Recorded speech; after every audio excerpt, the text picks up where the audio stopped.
Salut à tous, on se retrouve aujourd'hui pour parler du FC Barcelone en ce vendredi 15 novembre et on commence tout d'abord avec les joueurs du Barça en sélection et tout d'abord le Brésil de Rafinha parce que Rafinha tout d'abord il a joué les 90 minutes, le match entier du déplacement du Brésil du côté du Venezuela, donc score final 1 partout, donc voilà, match nul pour le Brésil mais Rafinha a été l'unique buteur côté brésilien et en plus un magnifique but sur coup franc direct, donc là on peut le voir du pied gauche, pourtant là c'est plutôt un coup franc pour droitier. Donc là, il l'a pris du pied gauche et il l'a marqué en pleine lucarne. Donc félicitations bien sûr à Rafinha, sublime but.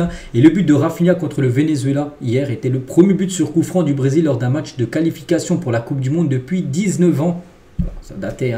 Donc voilà, Rafinha a effacé, on va dire, ce record triste, on va dire, pour le Brésil. Et Rafinha avec ce nouveau but, donc si on cumule les stats avec le Brésil et le Barça, donc il a joué en tout 20 matchs et déjà 15 buts et 8 passes D, donc le début de saison est exceptionnel, c'est le Rafinha Prime, il n'y a rien à dire, de toute façon on voyait déjà du côté du Barça qu'il était très bon, il montre maintenant qu'il est aussi très bon avec sa sélection, en plus il avait le numéro 10, comme j'ai dit, pendant cette trêve il a le 10, l'ancien numéro de Neymar, Neymar qui est forfait pour ce rassemblement. Donc après son but, il a fait la célébration de Neymar, qui est ancien joueur du FC Barcelone. Voilà ce qu'elle va dire sur Rafinha le Brésil. Donc félicitations à lui. Il reste encore un match, prochain match contre l'Uruguay. Ce sera un gros match pour la Seleção. Il y avait également l'équipe de France de Jules Koundé qui jouait hier soir contre Israël. Bon, rien à dire, 0-0. Bon, Jules Koundé a joué toute la rencontre, il a joué tout le match. Bon, voilà, l'équipe de France n'a jamais réussi à marquer et pourtant il y a eu quand même d'énormes occasions. Bref, voilà ce qu'il y a à dire. C'était les deux seuls joueurs du Barça qui ont joué hier. Maintenant on bascule sur le Barça et aujourd'hui je dis c'est une journée de repos. J'ai dit qu'aujourd'hui pas d'entraînement, ça malgré le jour de repos. Ce joueur était là. Ferran Torres s'est rendu au centre sportif pour poursuivre sa convalescence parce que les joueurs font ce qu'ils veulent. Si un jour de repos tu viens t'entraîner, tu as le droit. Le centre d'entraînement est ouvert.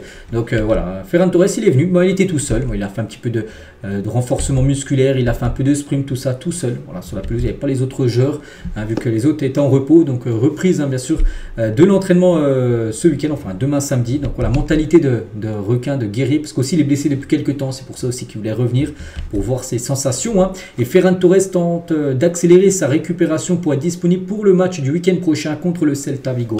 Ça sera la prochaine rencontre parce que voilà le programme, je vous montre tous les jours. Donc on est le 15, le prochain match c'est le 23, ça sera un samedi. Donc là ça sera dans 8 jours. Cette rencontre contre le Celta Vigo, puis après ça sera la réception de l'équipe de Brest en Champions League. On va parler d'Araujo qui devrait revenir à la mi-décembre. Voilà, blessé depuis la dernière Copa América, mais voilà, il est très proche du retour. Tiens, on est là mi-novembre, on est le 15, on est quasiment moitié du mois. Mi-décembre, on va dire dans un mois, c'est le retour d'Araujo. Ça c'est plutôt bien sûr une bonne nouvelle. Après il va devoir se battre pour regagner sa place de titulaire parce que actuellement il y a Pau Cubarsí et comment dire Inigo. Pour l'instant ça fonctionne très bien cette défense. Ce sera à lui d'être meilleur que les autres s'il veut retrouver une place dans le 11 de départ. Lamine Yamal sera de retour pour le match contre le Celta Vigo, comme j'ai dit le match, la prochaine rencontre. Donc juste après la pause, mais il commencera sur le banc normalement. Il était forfait pour 2 matchs de l'Espagne, mais voilà, en fait c'était une petite blessure on va dire et tant mieux pour Lamine Yamal, déjà de retour semaine prochaine. Eric Garça devrait lui être de retour pour affronter également le Celta Vigo la semaine prochaine, lui aussi devrait être là, c'est bien, il y a pas mal de retours. Tiens, les 3 joueurs là que j'ai parlé sont tous de retour, enfin lui il a un peu plus longtemps mais les 2 là pour être de retour dès la semaine prochaine et lui aussi les gars très proche du retour. Et c'est Christensen et Deco a entamé les premiers contacts avec Christensen au sujet d'un renouvellement de contrat, mais sa blessure a interrompu les négociations parce qu'il est blessé depuis quelques temps, quelques mois. Et voilà, après peut-être le Barça va commencer à reparler d'une prolongation pour Christensen. Et en parlant de prolongation, il y a toujours Pedri et Gavi qui sont actuellement les priorités de renouvellement. Le Barça veut prolonger les 2 milieux de terrain jusqu'au 30 juin 2029. On va parler de Pau Cubarsí du côté de la sélection espagnole. Et vos équipiers plaisante-t-il à cause de votre masque, c'est le masque qu'il a. Il a dit, ouais, il plaisante en disant que j'ai l'air d'un employé de McDonald's avec des écouteurs. C'est vrai qu'en gros, son masque il fait là, puis il vient jusque là, on a l'impression que c'est un écouteur, comme les employés de McDo. Il le chambre un petit peu du côté de la sélection espagnole. N'oubliez pas que l'Espagne joue ce soir contre le Danemark. Peut-être un joueur comme Daniel Mo, on pourrait peut-être le voir jouer, peut-être même comme Pau Cubarsí. Les journaux Mundo Deportivo et Sport. Tout d'abord, Mundo Deportivo, c'est une déclaration de Marc Casado avec Flick. J'ai cliqué, voilà, ça fait la une longue interview bien sûr de Marc Casado. Et l'autre une, un sport, c'est une belle signature.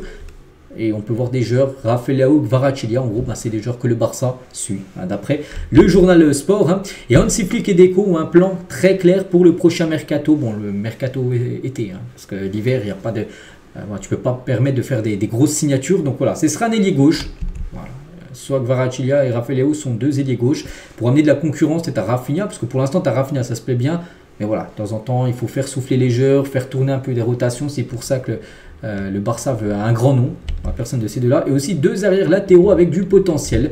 Donc voilà, le Barça, comme je dis, soit Kvaratskhelia ou Leao. Et concernant Kvaratskhelia, le Barça a déjà contacté quand même le clan Kvaratskhelia pour une arrivée. Après, je pense le prix des deux, ça doit être le même prix. Leao, je crois que ça doit être au moins 80-90. Je pense que Kvaratskhelia, ça doit être la même somme. Après, lequel est le meilleur par rapport à l'autre, j'en sais rien.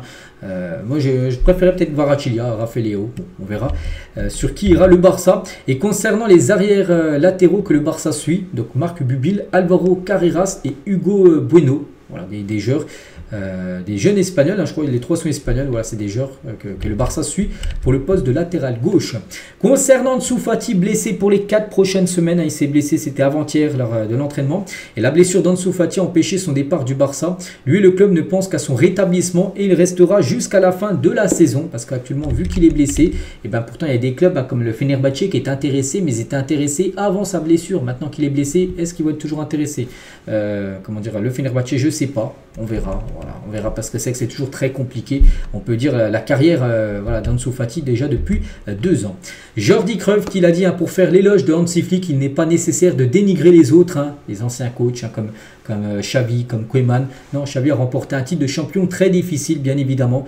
Voilà, tu peux dire que Hansi Flick bien sûr est très bon, mais tu vas pas dire que les nuls étaient, que les autres étaient nuls avant. Non, Xavi, les gars, il n'a pas été mauvais, il a quand même gagné un titre de champion. C'est surtout sur la fin où tu sentais qu'il était en fin de cycle, en bout de souffle. Et là, il fallait du renouveau. Et le renouveau est arrivé en la personne de Hansi Flick. Le Barça produit des kits de test sous sa propre marque. Lors des négociations avec Nike, le club prévoit de les donner au club pour le 125e anniversaire. Parce que là, il y aura un match des 125 ans tout simplement du Barça qui a été créé. Donc voilà, le Barça donnera des maillots en gros aux supporters qui viendront pour cette rencontre. Le Barça aussi a demandé à Alphonso Davies de le rejoindre sur un transfert gratuit l'été prochain, mais il exige une grosse prime de signature et un salaire net de 10 millions d'euros.